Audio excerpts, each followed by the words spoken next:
Bueno, buenos días para las personas que entraron a la reunión mientras estuvimos orando. Hoy vamos a estar mirando el tema número 28. La verdadera conversión es esencial. Y a ver qué quiere decir eso y qué nos trae el pastor Wilson Rodríguez en esta mañana en referente a este tema. Pastor Wilson, usted sabe que es un amigo de esta programación, así es que yo creo que no tendría que hacer una introducción, ya usted de lo nuestro. Le agradecemos su participación. Cuando esté listo, el tiempo es suyo. Muchísimas gracias. Estoy feliz de estar con ustedes esta mañana y compartirles la santa palabra de Dios.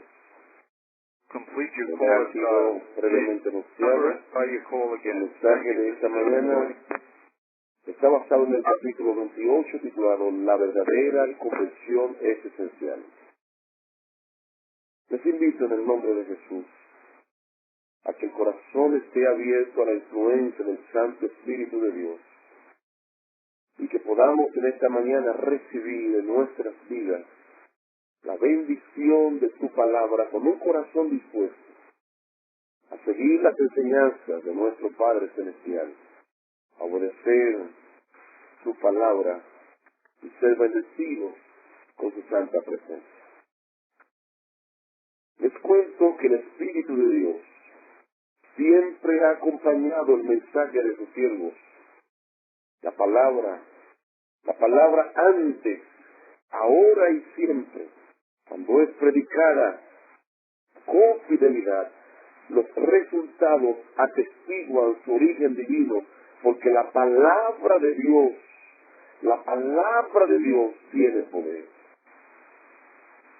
Los pecadores sentían despertarse sus conciencias. La luz que alumbra a todo hombre que viene a este mundo iluminaba los lugares más recónditos de sus almas. Las ocultas obras de las tinieblas eran puestas de manifiesto. Una profunda convicción se apoderaba de sus espíritus y corazones. Eran redarguidos de pecado, de justicia y de juicio por venir. Tenían conciencia de la justicia de Dios y temían tener que compadecer con sus culpas e impurezas ante aquel que escudriña los corazones. En su angustia clamaban: ¿quién me libertará de este cuerpo de muerte? Al serles revelada la cruz de Cristo, indicio del sacrificio infinito exigido por los pecados de los hombres, veían que todos los méritos de Cristo bastaban para expiar sus transgresiones. Eran lo único que podía reconciliar al hombre con Dios. Con fe y humildad aceptaban al Cordero de Dios que quita los pecados del mundo.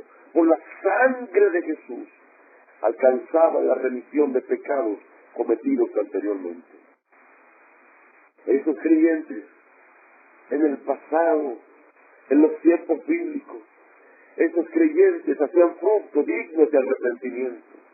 Creían y eran bautizados y se levantaban para andar en novedad de vida como nuevas criaturas de Cristo Jesús.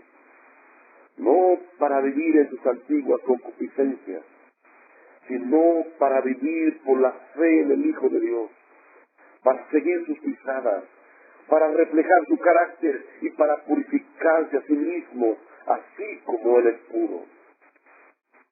Amaban lo que antes aborrecían y ahora aborrecían lo que antes amaban.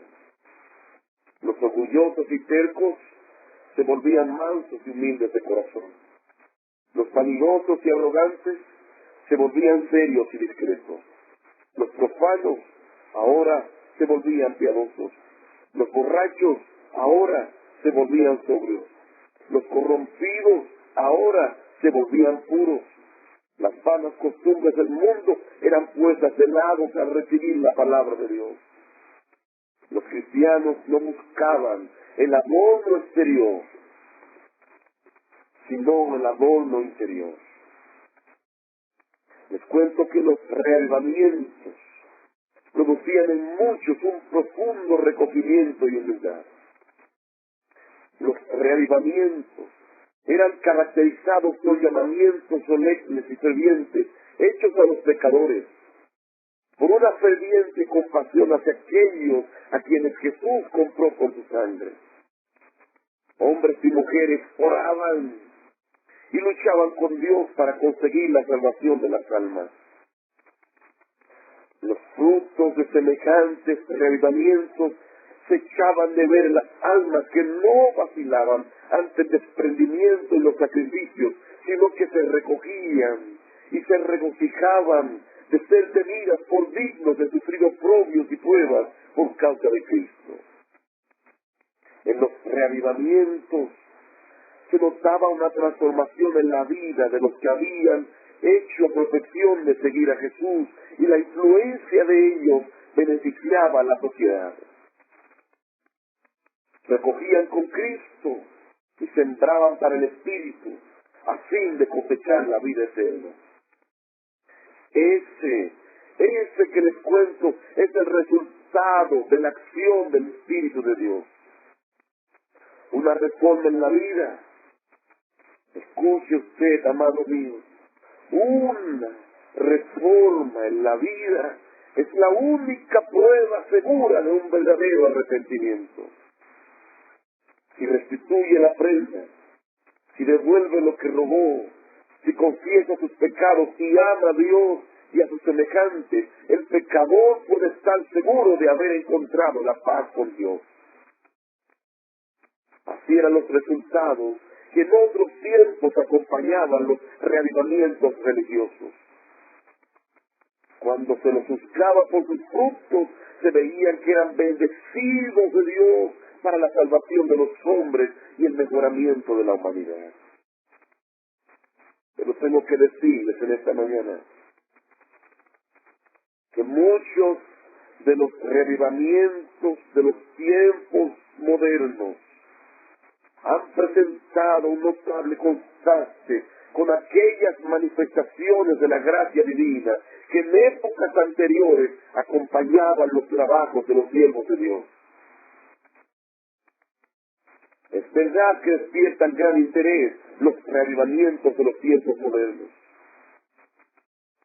Es verdad que muchos se dan por convencidos.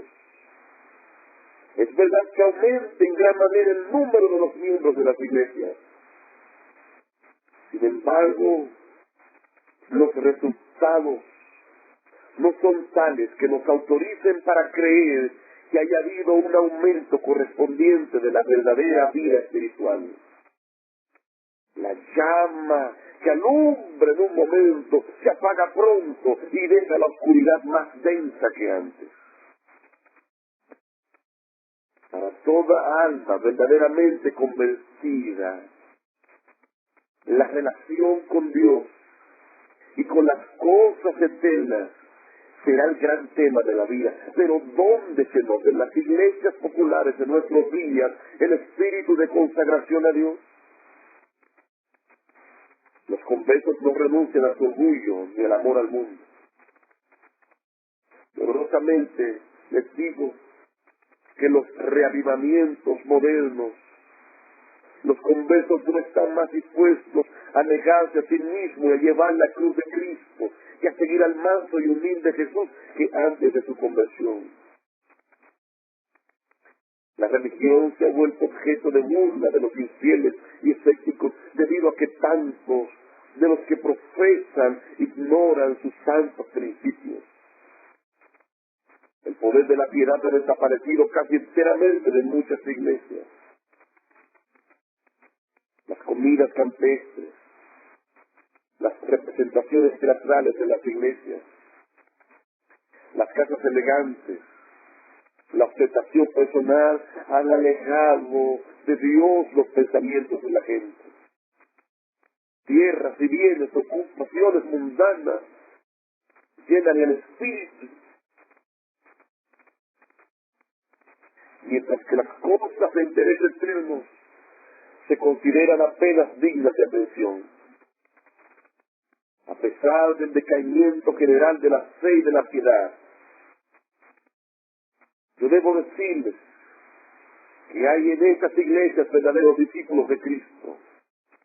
Y antes que los juicios de Dios caigan finalmente sobre la tierra, habrá entre el pueblo del Señor un avivamiento de la piedad primitiva, cual no se ha visto nunca desde los tiempos apostólicos.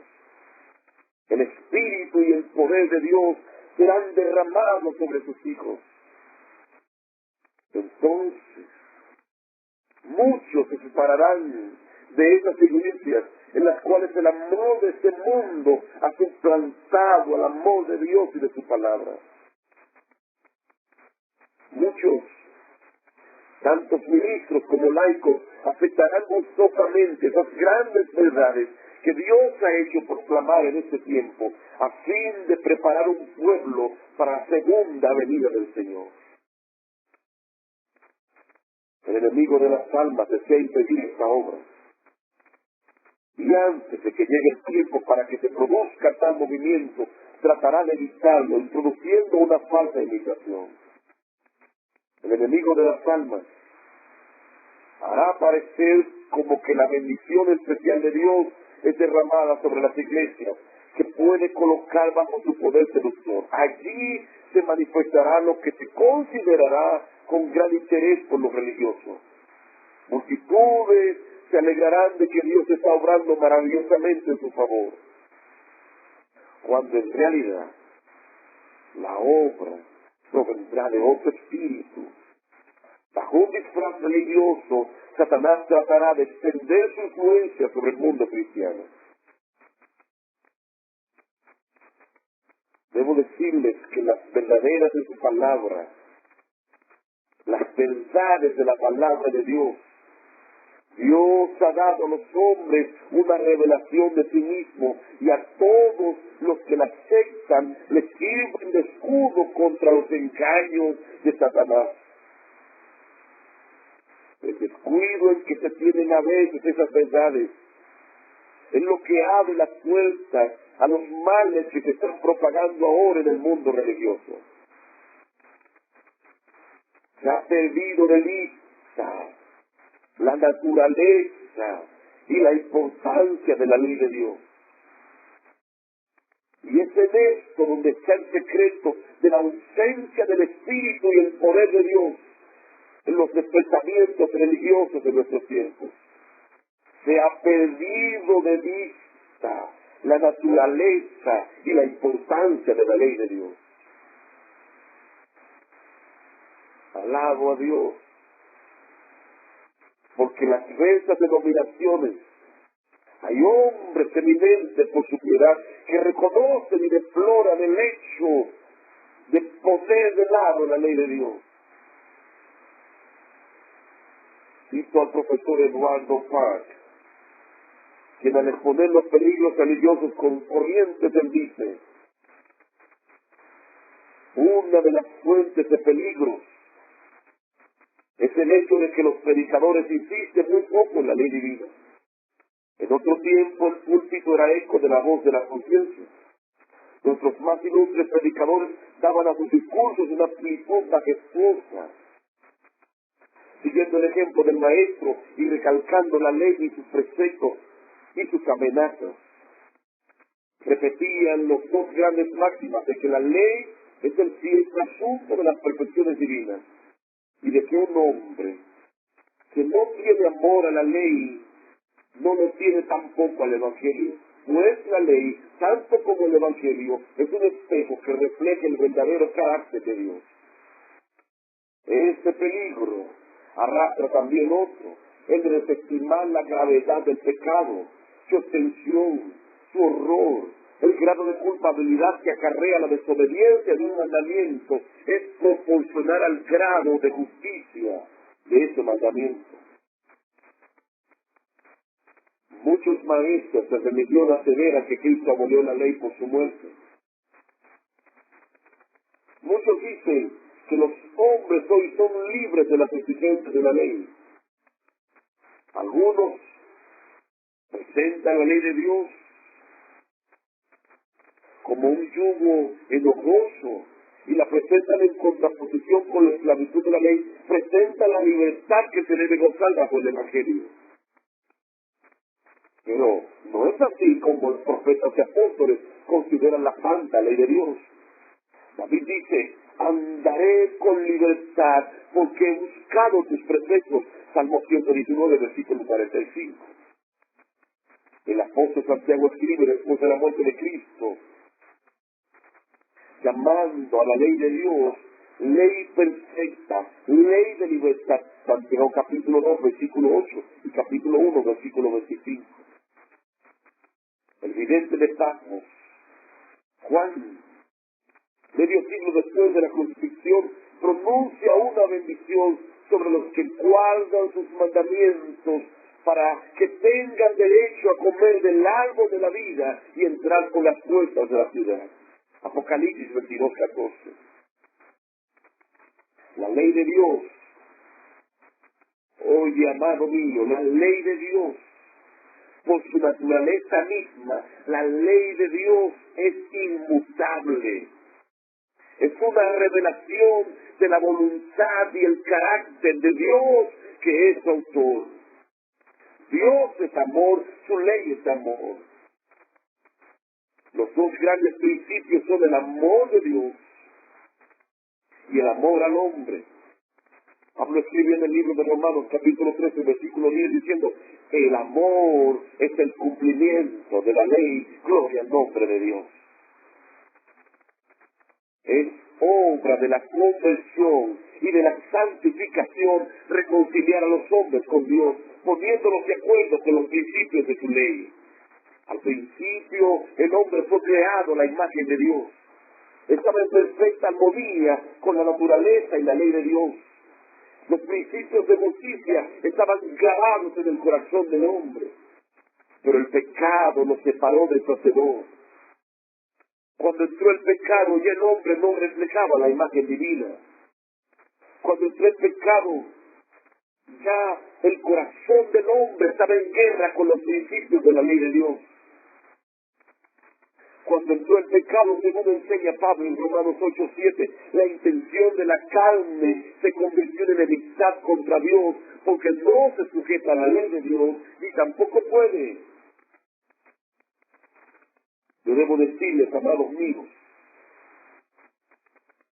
que el primer paso hacia la reconciliación con Dios tiene que ser la convicción del pecado. Y el pecado no es otra cosa que la transgresión de la ley. Pues como enseña Romanos 3:20, por la ley es el conocimiento del pecado. Para reconocer la culpabilidad, el pecador tiene que medir su carácter por la gran norma de justicia que Dios ha dado al hombre. Es un espejo que le muestra la imagen de un carácter perfecto y justo y le permite discernir los defectos de su propio carácter. Me encanta lo que enseña la palabra en el libro de Salmos, capítulo 19, versículo 7. La ley de Jehová es perfecta, que convierte el alma. Alabado sea el nombre de Dios. Sin la ley, los hombres no pueden formarse un justo concepto de la pureza y la santidad de Dios. Sin la ley, los hombres no pueden entender su propia culpabilidad e impureza. No tienen verdadera convicción de pecado y no sienten necesidad de arrepentirse si no entienden, conocen y aceptan la santa ley de Dios. Como no ven su condición perdida, como violadores de la ley de Dios, no se dan cuenta de la necesidad que tienen de la sangre expiatoria de Cristo. Aceptan la salvación sin que se realice un cambio radical en su corazón, sin que se realice una reforma en su vida. Tengo que decirles que así abundan las conversiones superficiales. Multitudes se unen a la iglesia sin jamás haberse unido antes con Cristo. Los discípulos de Cristo tienen que volverse semejante a Él. Es decir, tienen que adquirir por la gracia de Dios un carácter conforme a los principios de su santa ley. Esto es lo que la Biblia llama santificación. Esta obra no se puede realizar sino por la fe en Cristo, por el poder del Espíritu de Dios que habita en el corazón. San Pablo amonesta a los creyentes diciendo en el libro de Filipenses, capítulo 2, versículos 12 y 13, ocupaos en vuestra salvación con temor y temblor, porque Dios es el que vosotros obra, así el querer como el hacer, por su buena voluntad.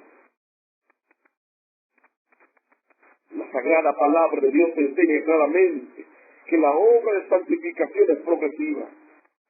Cuando el pecador encuentre la conversión, la paz con Dios por la sangre expiatoria, la vida cristiana solo ha comenzado, te cuento amigo. Ahora debe llegar al estado del hombre perfecto, crecer a la medida de la estatura de la plenitud de Cristo. El apóstol San Pablo dice, una cosa hago, olvidando ciertamente lo que queda atrás y extendiéndome a lo que está delante, prosigo al blanco, al premio de la soberana vocación de Dios en Cristo Jesús.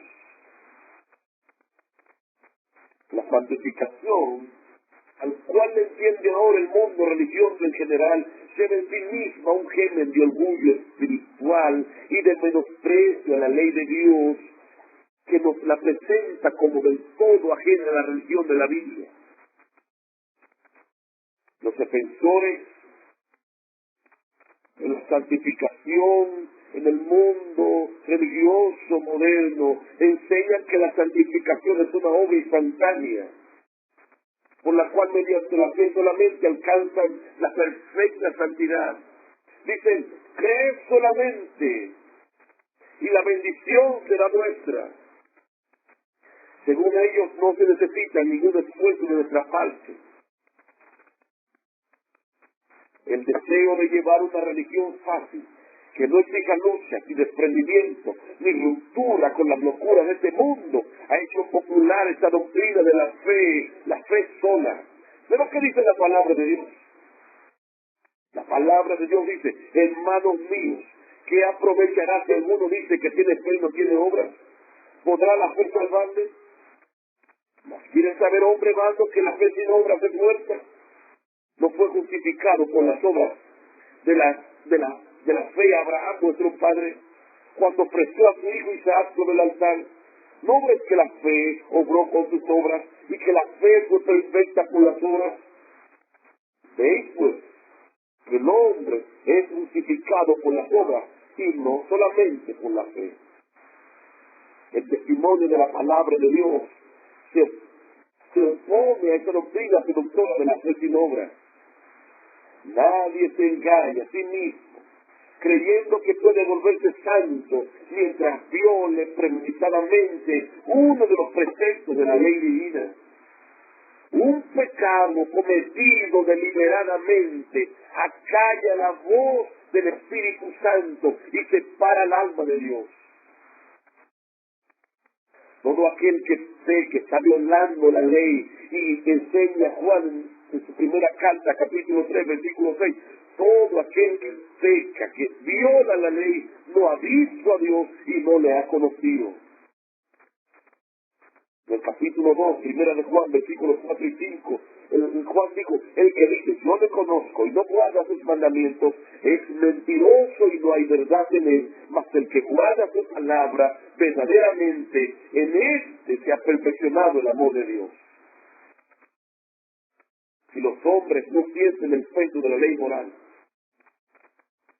si empequeñecen y tienen en poco los preceptos de Dios, si violan el menor de los mandamientos de Dios y así enseñan a los hombres, no serán estimados ante el cielo. Y podemos estar seguros de que sus pretensiones no tienen fundamento alguno.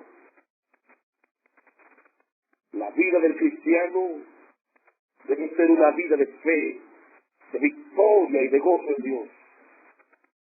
Todo aquel que es engendrado de Dios vence al mundo. Y esta es la victoria que vence al mundo, nuestra fe. Con razón declaró Nehemías, el siervo de Dios, el gozo de Jehová es vuestra fortaleza. Nehemías capítulo 8, versículo 10. Y San Pablo dijo, gozaos en el Señor siempre. Otra vez digo, gozaos. Estos son los frutos de la conversión y de la santificación según la palabra de Dios. Y es porque el mundo cristiano mira con tanta indiferencia los grandes principios de justicia expuestos en la palabra de Dios, por lo que se ven tan raramente sus frutos. Esa es la razón por la que se ve tan poco de esta obra, una obra profunda y duradera del Espíritu de Dios. Esa obra profunda y verdadera que caracterizaba los reavivamientos en el pasado. Amado mío, es por medio de la contemplación como somos transformados. Pero como los sagrados principios de la ley de Dios, la que Dios reveló a los hombres en su perfección y santidad, son tenidos en poco, y el espíritu del pueblo se deja atraer por las enseñanzas y teorías humanas, nada tiene de extraño que en consecuencia se vea un enfriamiento de la piedad viva en la iglesia. El Señor dice, me dejaron a mí fuente de agua viva por cavar para sí cisternas rotas que no detienen agua. Jeremías capítulo 2, versículo 13. En la parte final debo decirles, como dijo el salmista, bienaventurado el varón que no anduvo en consejo de malos, ni estuvo en camino de pecadores, ni en silla de escarnecedores se ha sentado. Antes, en la ley de Jehová, en la ley de Jehová, en la ley de Jehová está su delicia, y en su ley medita de día y de noche. Será como un árbol plantado junto a corrientes de agua, que da su fruto a su tiempo, su hoja no cae, y todo lo que hace prosperará. Alabado sea el nombre de Dios. Amado mío, Dios quiere obrar un reavivamiento verdadero en nuestros tiempos. Y para que este reavivamiento sea hecho realidad, es esencial una genuina conversión. Una conversión como lo muestra la santa palabra de Dios. Una conversión donde seguimos en obediencia, guiados por el Espíritu de Dios, en obediencia a los santos mandamientos de la ley de Dios. Así que como dijo Jehová a través del profeta Jeremías, paraos en los caminos y mirad, y preguntad por las sendas antiguas cuál es el buen camino, y andad por él, y hallaréis descanso para vuestras almas. Le invito en esta mañana, en el nombre de Jesús, a vivir esta genuina conversión que abre las puertas al Espíritu Santo a fin de que obre en nuestras vidas, en nuestra familia y en nuestra iglesia un reavivamiento tal como no se ha visto en la historia, un reavivamiento que por fin nos ayude a proclamar el mensaje de la salvación, a fin de que veamos al Señor Jesucristo regresar las nubes de los cielos con poder y gran gloria, y nos lleve con él a vivir al reino por los siglos sin fin de toda la eternidad. ¿Quiere usted vivir esa genuina conversión? ¿Quiere usted experimentar, amado mío, este verdadero reavivamiento? Si es su deseo, abre en esta mañana el corazón al Señor Jesucristo y por favor haz conmigo esta oración. Querido Dios, te doy gracias por tu palabra, Señor. Te doy gracias porque estás moviendo a tu iglesia, a tus hijos, a buscarte en oración, a estudiar tu palabra. Te ruego, mi Señor, en el nombre del Señor Jesucristo, que todos los que ahora están conectados en esta línea puedan experimentar esta conversión genuina, puedan vivir este reavivamiento espiritual, a fin de que nuestra vida se haya en completa santidad, moldeados por tu Espíritu, conforme a tu santa ley, para que pronto, cuando regresen las nubes de los cielos, podamos decir con completa convicción: ese es nuestro Dios, le hemos esperado y Él nos salvará. Nos gozaremos y alegraremos en su salvación, en el nombre de Jesús. Amén y amén. Amén. Muchísimas gracias, Pastor Wilson Rodríguez, por su participación en esta mañana. Rogándole a Dios que Dios le siga bendiciendo en su vida personal y en su ministerio. A las demás personas, que tengan un feliz día. Nos estamos escuchando mañana a la misma hora. Que Dios les bendiga.